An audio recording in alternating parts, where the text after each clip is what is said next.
LinkedIn recently teamed up with Austin Belsack to release a massive report with over 93,000 data points on how best to negotiate your job offer. As usual, I value your time, so let's begin with the key takeaways before diving into 3 of the most practical negotiation techniques from the report. Let's get started. Takeaway number 1. People who negotiate earn up to 2 times more, that's 100% more, over the course of their careers. Yet 54% of candidates don't negotiate their salary. I was initially skeptical as well, so let's do the math.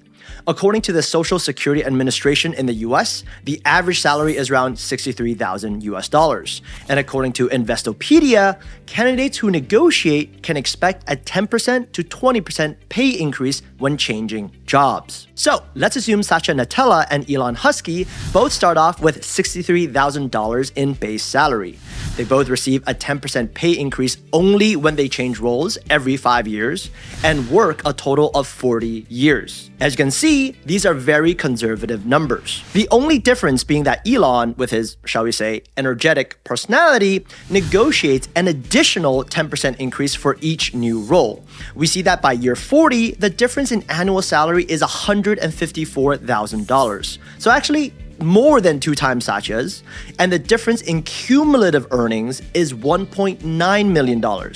I'll leave a link to this spreadsheet down below if you want to play around with it. As you can see, the math checks out. For the 54% of us who are not negotiating our salaries, on average, we're cutting our own take-home by half over the course of our careers. Takeaway number 2, 50% of candidates fear losing their job offer if they negotiate, yet 84% of employers expect candidates to negotiate and have budgeted accordingly. Austin's report found the top 3 reasons people don't negotiate.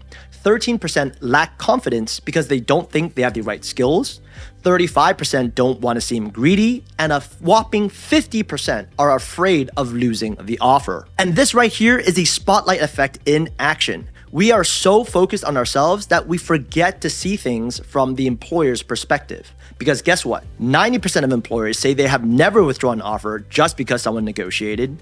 73% of employers agree they are not offended by negotiations. And 84% actually expect you to negotiate and build it into their budget. The implication here is clear. View the company's initial offer as their opening bid, not their final one. They are open to having a conversation around salary, and so should we. Third takeaway from Austin's report, and this one blew my mind, 93% of candidates who negotiated got more than their original offer. The 93% figure is a bit tricky, so let me break it down for you. Imagine if the original offer were $60,000, right? And you counter with $80,000. You would expect to land at a final number of around $70,000. That's your expectation, even if you countered with $80,000. 46% of people got more than their expectation of $70,000, while 47% of people got less than $70,000, but more than $60,000.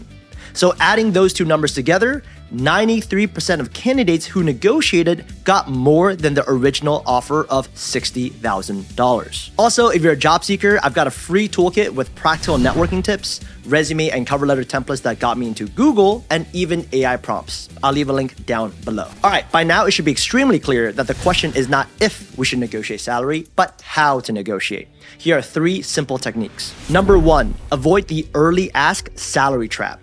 There are 2 critical principles to keep in mind here. First, companies are incentivized to disqualify candidates early because interviewing everyone costs too much time and money. Therefore, number 2, the further you go in the interview process, the more leverage you have. And that's why recruiters will say stuff like this very early on. May I ask how much you make at your current company? And we don't move forward with candidates unless we know what range they fit in. I can already feel you feeling uncomfortable/intimidated, but remember what we just learned a minute ago. Companies expect negotiation and always have a salary range in mind.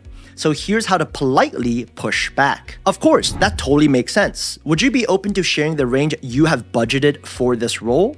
That way we can make sure we're aligned from the get-go and we're making the best use of both our time. Good recruiters and employers are generally willing to share the information because remember, it's in their best interest to filter out candidates who are way outside of their range earlier on. Pro tip: If you're still struggling to get over the fear of asking, pretend you're negotiating for your friend. It's like if you're hitting on a stranger, it's much easier to say, hey, my friend over there thinks you're cute. There's no one over there. I know. Okay, all this leads to the next logical question.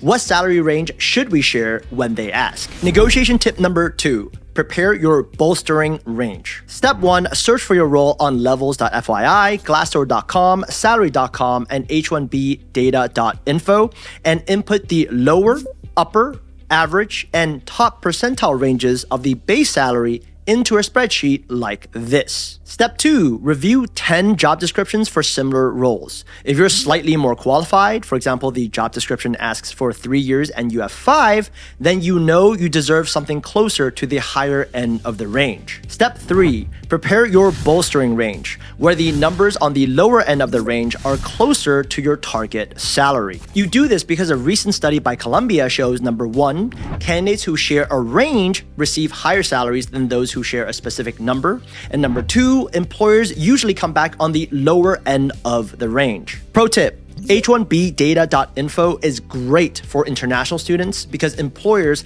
have to disclose what they're paying H1B visa holders. So this is going to be the most accurate salary data you're going to find. Negotiation technique number 3, adhere to the double nope rule. Put simply, this is just Austin's fancy way of saying we should prepare to go through 3 rounds of negotiations after receiving an offer, and it looks something like this. We propose plan A, which is our ideal offer, and the company says no for the first time.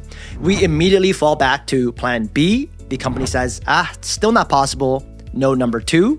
And by the time we share plan C, the company will likely give us their final offer. Obviously, plans A, B, and C look different for everyone, but here's a simple framework from Austin. For plan A, aim to maximize base salary. For plan B, aim to increase equity and bonuses. And for plan C, ask for additional perks like PTO, remote work flexibility, and continuing education budgets. Phrasing is obviously very important, but instead of wasting your time here, I'll just link to Austin's word-for-word salary negotiation script. For now though, I recommend memorizing this snippet below, designed to minimize awkwardness. I understand the constraint around base and bonus. I want to be respectful of your budget, but I like to make sure my compensation is aligned with my value and the market. Finally, a bonus tip I like to leave you with. Take advice from people who are just 1 or 2 steps ahead of you. This applies to life in general, but the most actionable negotiation advice will come from people who just went through that exact process. And if you want to reach out to professionals on LinkedIn who's working in your target role, check out this video on how to connect with them without coming off as too pushy. See you there, and as usual, have a great one.